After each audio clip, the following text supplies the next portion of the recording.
சிவாய நமஹா. முப்போதும் திருமேனி தீண்டும் ஆதிசைவர்கள் குலத்தில் சுந்தரமூர்த்தி சுவாமிகளுடைய வழிவழி தோன்றல் அடியார்க்கு அடியேன் திருவான்மையூர் சந்தோஷ் திருமேனி சிவாச்சாரியார் அன்பர்கள் அனைவருக்கும் வணக்கம்.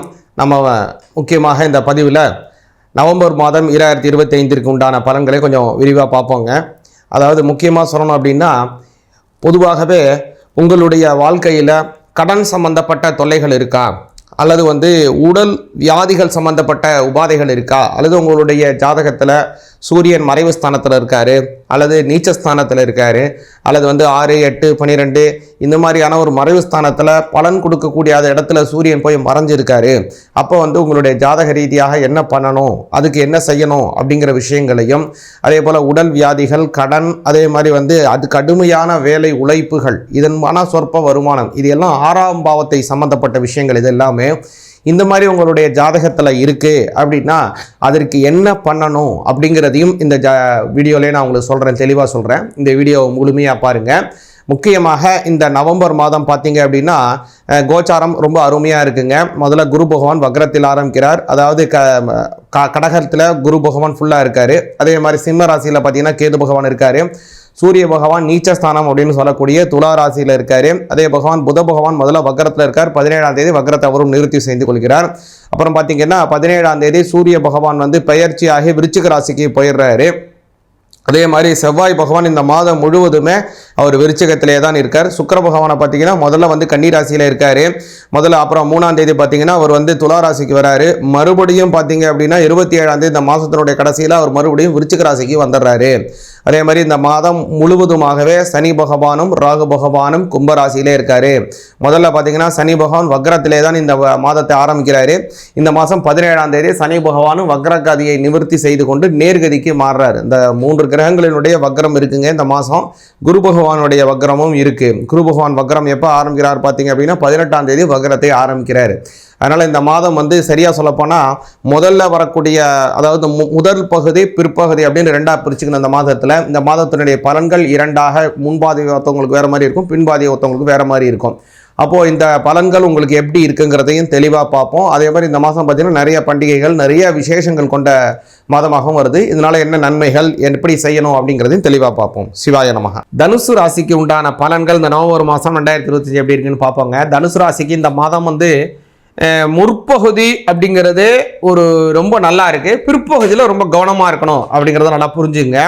முற்பகுதியில் கவனிச்சிங்க அப்படின்னா என்னென்ன ப்ளஸ்ஸாக அமைது அப்படின்னு பார்த்தீங்க அப்படின்னா, சூரிய பகவான் 11ல் இருக்காரு, அது ரொம்ப நல்லது. 9ஆம் அதிபதி 11ஆம் இடத்துல லாபஸ்தானத்திலே போகிறது ரொம்ப அமோகமான நல்ல பலன்களை தரும்.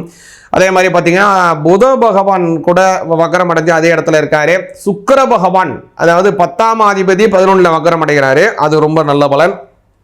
சுக்கிர பகவானை கவனிச்சிங்கன்னா உங்களுக்கு அவர் மிக முக்கியமானவர். 6ஆம் அதிபதி அவர் 11ஆம் இடத்துல போகிறாரு. 11ஆம் இடத்துல ஆட்சி பலம், 11ஆம் அதிபதி 11ஆம் இடத்துல ஆட்சி பலம். 3 கிரகம் 11ஆம் இடத்துல வலிமையாக இருக்குது. சூரியன் இருக்காரு, புதன் இருக்காரு, சுக்கிரன் இருக்காரு, இப்படி முக்கியமான கிரகங்கள் இருக்குது.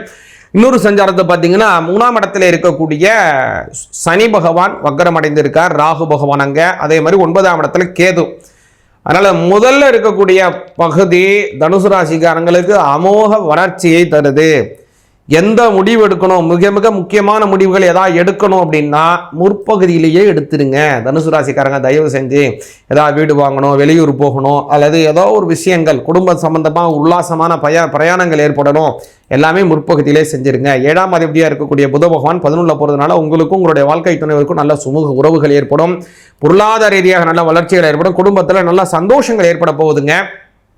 அதே மாதிரி கவனிச்சிங்க அப்படின்னா 5ஆம் அதிபதியாக இருக்கக்கூடிய செவ்வாய் பகவான் 12ஆம் பாவத்தில் மறைகிறாரு. இது ஒரு நல்ல பலன் தான். குறிப்பாக குழந்தைகளுக்குன்னு ஏதாவது பொருளாதார செலவுகள் செய்கிறது, அவங்களுக்கு திருப்திகரமாக ஏதோ ஒரு முதலீடு செய்கிறது, அவங்களுக்குன்னு நகைகள் ஆபரணங்கள் வாங்குறது, இந்த மாதிரியான விஷயங்கள்லாம் செய்ய போறீங்க தனுசு ராசிக்காரங்க நிச்சயமாக முதல் தேதியில்.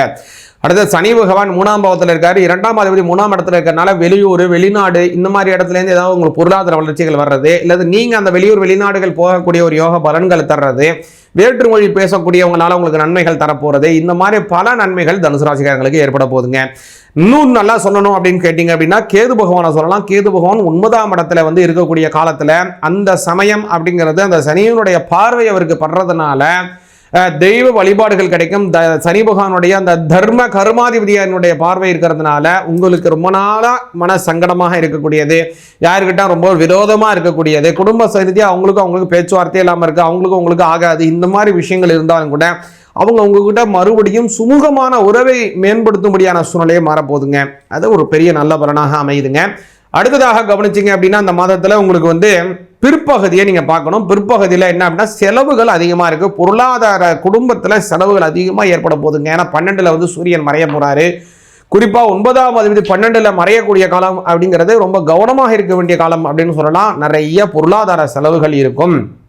இந்த செலவுகளை நீங்கள் குறைக்கணும் அப்படின்னா சிவபெருமான வழிபாடு பண்ணுங்க. பிரதோஷம் அதாவது நவம்பர் மாதம் 3ஆம் தேதி, நவம்பர் மாதம் 17ஆம் தேதி இந்த தினத்தில் பார்த்தீங்கன்னா பிரதோஷம் வருது. பிரதோஷ தினம் அப்படிங்கிறது கர்ம சாவல்யத்தை ஏற்படுத்தக்கூடியது. முக்கியமாக தனுசு ராசிக்காரங்களுக்கு அன்றைய தினம் பொருளாதார வளர்ச்சிகள் நல்லபடியாக இருக்கிறதுக்கும், அதே மாதிரி உங்களுக்கு ஏற்படக்கூடிய அதிகப்படியான செலவுகளை குறைப்பதற்கும், விரய செலவுகளை எல்லாம் தவிர்ப்பதற்கும் மிக மிக மிக அவசியமானது பிரதோஷ தின வழிபாடு. முக்கியமாக பொதுவாகவே தனுசு ராசிக்காரங்களுக்கு சிவபெருமான் வழிபாடு அவசியம். ஏன்னா 9ஆம் அதிபதியே சூரியன் இல்லைங்களா, அதனால சிவபெருமான வழிபாடு செஞ்சாதான் அவங்க நன்மைகளை செய்ய முடியும், வாழ்க்கையில வளர முடியும். அப்படியாப்பட்ட அந்த தனுசு ராசிக்காரங்களுக்கு இந்த நவம்பர் மாதத்துல இந்த சோம பிரதோஷம் வருது. அந்த நவம்பர் 3ஆம் தேதி, நவம்பர் 17ஆம் தேதி அன்று தான் சிவபெருமான வழிபாடு செய்யுங்க. வாழ்க்கையில ரொம்ப நல்ல பலன்கள் பரிபூர்ணமாக கிடைக்கும். சிவாய நமஹ.